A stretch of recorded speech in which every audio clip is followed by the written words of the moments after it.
Welcome to the conversation at airsafe.com. I'm your host, Dr. Todd Curtis. The following is a portion of my February 3rd, 2014 interview on iCannabisRadio.com, where I spoke with hosts Georgia Edson and Jeremy DePinto about a number of issues around airline travel and recreational marijuana.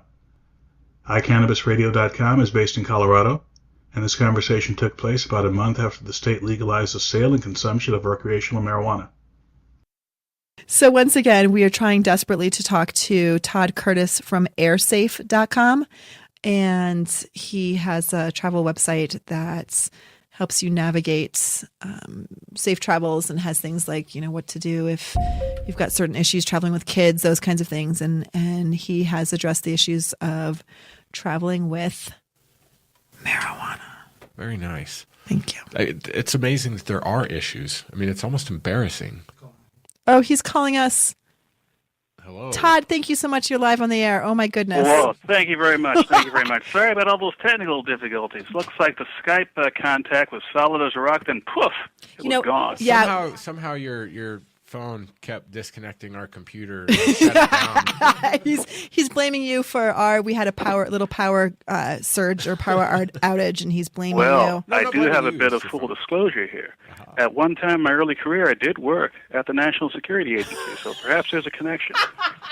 Goddamn. That's exactly what it is. I kid you not. All right, Todd. So I'm going to ask the question differently because every time I've asked the question in the same way, something bad has happened. So how did you start airsafe.com? Well, it was a very simple thing. I was at Boeing. I was a safety engineer involved in a variety of engineering tasks. This is right before the development for the 777 started. And I came on board as sort of like a statistical kind of guy, and I was doing a lot of analyses of accidents and incidents. And I would get the same basic questions all the time from people at work, people at dinner parties, etc. Hey, Todd, when's the last time this plane crashed? Or, hey, Todd, when's the last time, something happened with this airline? Yeah. The Internet was just coming on board. We'd barely gotten it at the office. This was back during the old Mosaic browser days. And around about 95, I thought, A, I'm tired of answering these questions all the time. And yeah. B, this Internet thing might actually be going someplace. Let me put together a website that answers these questions and see where it goes. Excellent. And it's going on 18 years now. So some of the tabs on your site, like you said, are the plane crashes and recent crashes and rates and crashes by model, things about baggage and carry-on baggage and traveling with kids and security and those kinds of things.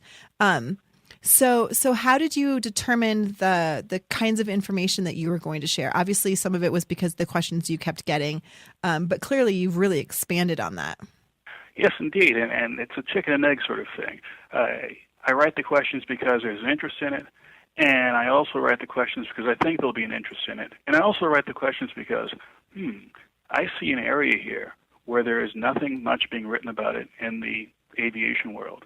There's obviously interest in general, not about the specific topic, but if I write about it in an aviation context, maybe I'll get some traction. And frankly, recreational marijuana was one of those. That is, clearly there's going to be an interest in people traveling, in part because of this in Colorado and Washington State. And just as clearly, the FAA and TSA have a bare minimum of real-life information out there for passengers, but not a whole lot of very practical information. And, of course, having written about baggage issues and security issues and TSA issues for years, I said to myself, there's some nuances here that both the TSA would appreciate and the average passenger would appreciate to make their trip a whole lot smoother. So tell us a little bit about what you would tell travelers about traveling with cannabis. The biggest thing I would tell people is just to plan ahead. Plan ahead in the sense of understand what the rules are when you get on the ground there. And there may be a few people out there who are thinking, great, I can go and buy cannabis. It's legal. The government says you can sell it in Colorado. I can take it back home with me. And again, they may hear it from one or two people saying, well, you can't take it across state lines. But as with a lot of other things when it comes to public education, it's not a question of getting the right message to someone. It's a question of getting the right message to them all the time, different ways, different venues. subtle and polite reminders here and there, so that it becomes something that's second nature. They don't have to think twice about it.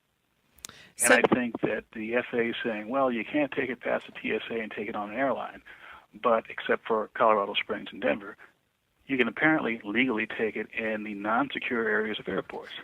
Now, from my perspective, looking at safety issues for years, if you have that sort of two-sided message, well, gee, if you step across this line in the airport, you can do it. You don't step across that line, you can't do it. That sort of thing is confusing. And when there is a potential for confusion, that's where the opportunity for education happens. Yeah. So is there a legal way at all to fly, aside from, as you said, from Colorado Springs to Denver, to fly with cannabis? I believe that, and again, I'm not a lawyer. I don't play one on the internet. I believe there is a legal way to fly with marijuana within the state of Colorado, at least within the state of Colorado. That is, if you have your own private aircraft.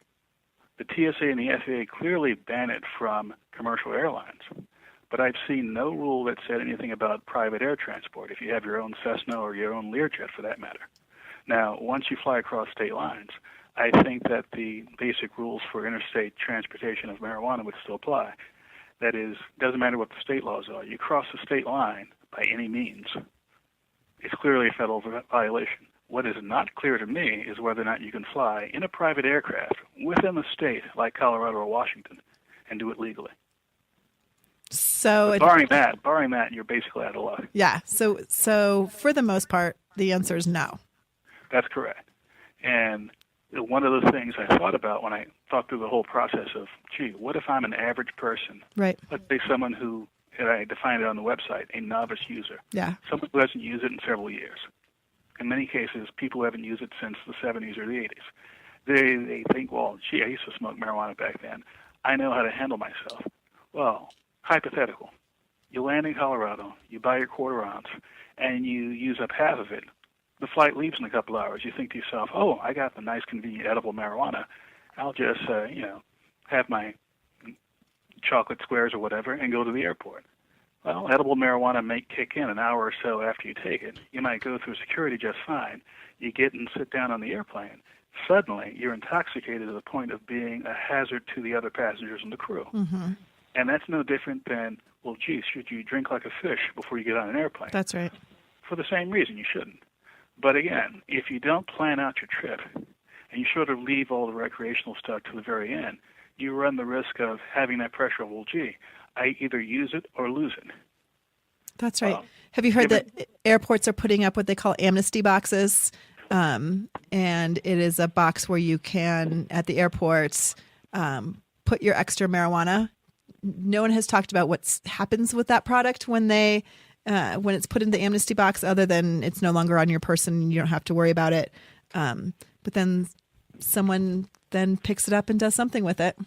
Well, it depends on who's doing the picking up, because, again, I hear stories, official and otherwise, of what happens to contraband that gets put in those boxes. Yeah. Years ago, you might have remembered that having a gas, like a Bic lighter, cigarette lighter, was illegal to take on airplanes.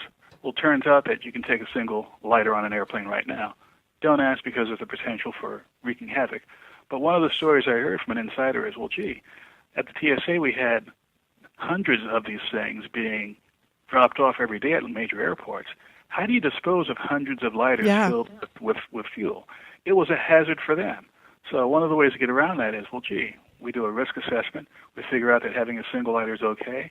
We get rid of the problem of disposing of thousands of these things. No one's tried to hijack an airplane with a big lighter. Everybody's cool. Interesting. So how do you get your information?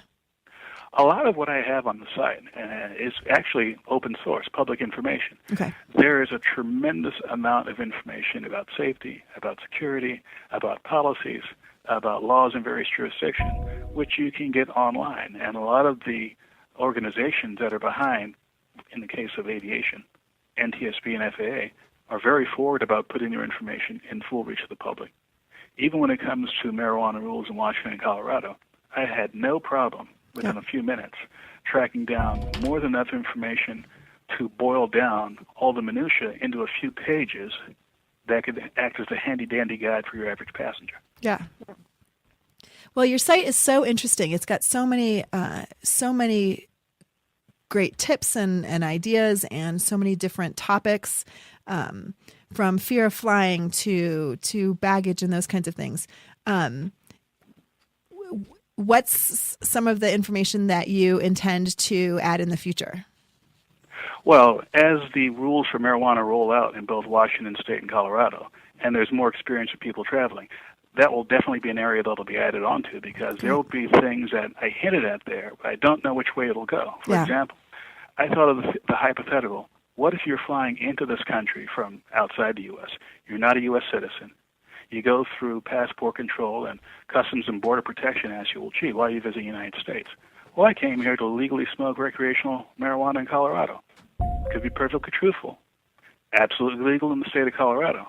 But since it's still illegal on a federal level, it's conceivable that Customs and Border Protection could turn you right around the border and force you to fly back to your country of origin. Wow. Now, I'm not saying that people should lie. I'm just saying that one should be aware that one of the many gray areas that exist right now is what happens if someone honestly says they're coming to participate in something quite legal, but at the federal level it's illegal. Now, it's not the same thing as, let's say, someone coming to Vegas saying, I'm coming to Nevada to go to the Bunny Ranch to legally participate in prostitution. Well, there is no federal prohibition against prostitution. Right. There are only state prohibitions, so that's not going to be something that will ding you. But marijuana, that's an open question. That's right.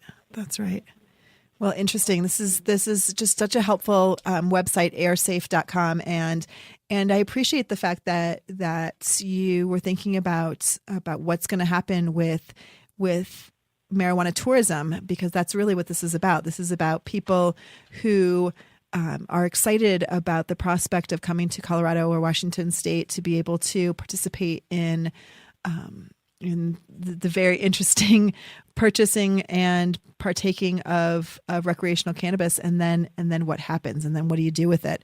We've talked a lot about and have heard a lot about cars getting pulled over at the border and those kinds of things. But flying has been something that really hasn't been talked about quite as much, because certainly people are told not to bring marijuana out of Colorado, but people do things that they're told not to do all the time. So this is a really helpful site to remind people that there are rules and laws in place, and here's what they look like. And there are other issues that I really didn't think about myself until I looked at the recreational marijuana side of things, which is, and I took it for granted, medical marijuana is under the very same rules as recreational marijuana when it comes to the federal government and aviation. Absolutely not allowed on airplanes, even if you have a prescription. And I found that rather surprising, but that's the way it is right now, and for the foreseeable future, it's not going to change. So, and again, I don't get this kind of feedback from passengers. Maybe I will now that I'm on iCannabisRadio. I haven't gotten a lot of things from my airline complaint system. People saying, well, gee, I had a legal prescription for medical marijuana, and they stopped me from taking it on the airplane. I haven't heard of it. Doesn't mean it's not happening. Now, your group might have much more information about that, and if so, by all means, share it with me. Well, I mean, I think part of the issue may be that there is no such thing as a prescription for marijuana. There's a recommendation that a doctor makes, so it doesn't have the same kind of protections that prescription medication has. So it's simply a note from a doctor that says, yes, indeed, I think marijuana could possibly help you with X condition. And so it isn't put in the same category as typical pharmaceutical medications. For I think a long time there wasn't as big of an issue about people about TSA looking at marijuana because they had so many other things to look at. But now that people are coming to Colorado or potentially coming to Colorado just to participate in marijuana tourism, it begs the question, and when a question is asked, an answer must be given. If there's no question asked, there's no answer given. So now we've opened that box, and the answer has to be, there's not a way to fly, and in fact we're not going to tolerate it. And there might actually be, with existing TSA regulations, some restrictions for marijuana-related paraphernalia that would be not allowed as carry-on baggage. For example, there's a rule that basically says you can have a hand tool up to about 7 inches long, a wrench, screwdriver, that sort of thing. But what if you have a metal pipe system of some sort that's a foot long, and conceivably you can grab one end of it and bang someone over the head with it? You bring that in your carry-on bag, the TSA might say, well, gee, you can't carry this as a carry-on. You either have to check it or you have to dispose of it. Well, if you bought some item that's 12 inches long, costs you a couple $100, and it has to be discarded, you'll be pretty upset. That's right. So, which is not even a marijuana thing, but just having a general understanding of the kinds of restrictions to look out for. And again, I'm not trying to give people an encyclopedic knowledge. Right. But if you know that, well, gee, the 7-inch rule, how do I get people to remember that? Well, somewhere on my site, if you look hard enough, there's a place where I put a $100 bill next to a tool. $100 bill, in fact, all U.S. currency is about 6 1/4 inches long. So I say, hey, if it's longer than a $100 bill, it might not be allowed if it's made out of metal. So you don't have to carry a ruler with you. You just have to whip out some money. That's perfect. That's really helpful. That's really helpful. Well, Todd, go ahead. No, go ahead. From the safety world that I was in for a number of years, a lot of safety, a lot of managing risk is about the constant and systematic application of common sense. And one of the common sense things I have to keep in mind all the time is that we're not talking about experts who are actually the ones who make safety happen. It's the people who are in the field actually performing the task or experiencing life as an airline passenger. Their actions contribute to having a safe and risk-free or at least low-risk flight for everyone. Yeah. And doing things such as, gee, what are some things I should not do in the airplane? For example, don't be intoxicated in the airplane. What are some things, and here's where I have to think out of the box. Once you get on the ground in Colorado, what are a couple of things you should, as a passenger, should know to make sure you don't do something stupid or, less than ideal? For example, laws might be changing soon, but as I understand it right now, most banks don't allow transactions that are related to any kind of marijuana business. So conceivably, if you want to buy marijuana, safest thing to do is to take cash. Right. Well, that's all very good for us, but what if you're coming from overseas? How do you get a lot of cash? Well, an experienced world traveler knows how to get cash in whatever country they land in. But I'm writing from the perspective of a first-time traveler who may not have gone out of their country, to the U.S., who may not have friends who have done this. Right. So I give them practical advice like, hey, you can change it in the money-changing stations in the airport, and you can do it in major tourist areas of major cities, or if you have an ATM card, often you can put it in the ATM system that's compatible with the system you have in your home bank and take out local currency right there. Has the added advantage of if you take it out at an ATM, no one's going to suspect that you're doing something with it like buying recreational marijuana. And again, if you're coming from overseas, the last thing you may want for a whole lot of countries is a paper trail that says, hey, I might have been engaged in recreational marijuana while I was here in Colorado. I mean, you go back to Pakistan or Iran, who knows what might happen to you. That's right. Absolutely. Well, I think your site is fantastic, and again, I appreciate your thinking really laterally about all the different aspects of what a traveler would need to know, including traveling with cannabis. And we wish you the best of luck. And I hope that you get a lot of exposure. And we will definitely send people your way to visit airsafe.com. We may have to have you back on actually every couple of months for the cannabis cups.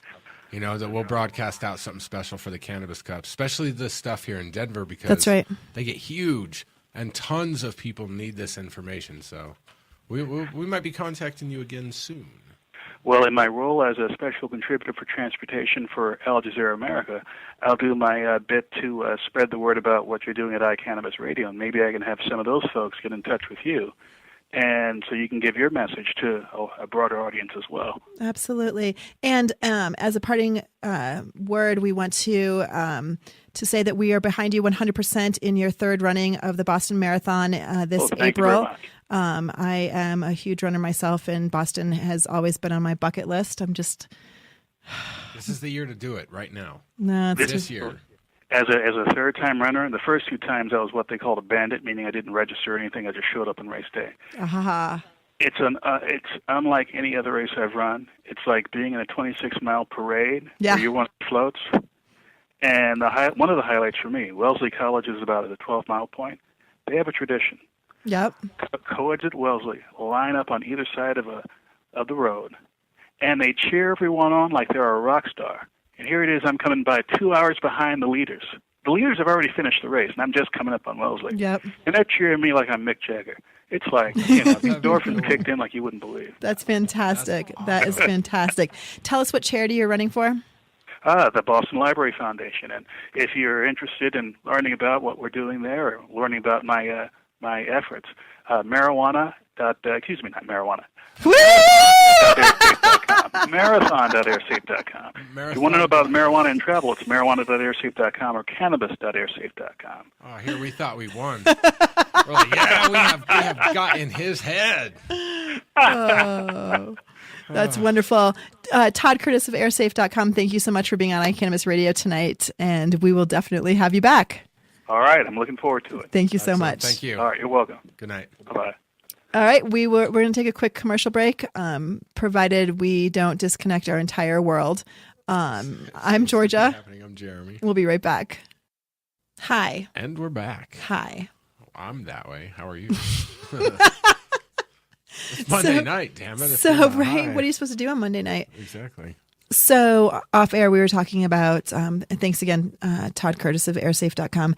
It is so interesting how many people who are not kind of intimately involved in the cannabis movement have found themselves involved in the business, involved in the law, involved in all kinds of aspects, just based on the fact that things have changed. And so the cannabis world is bumping up against all kinds of different arenas that it hasn't in the past. I mean, here's someone who has an informational website about air travel, and because of tourism and potential tourism in Colorado and Washington State, felt that it was the right thing to do to add information for travelers about that kind of thing.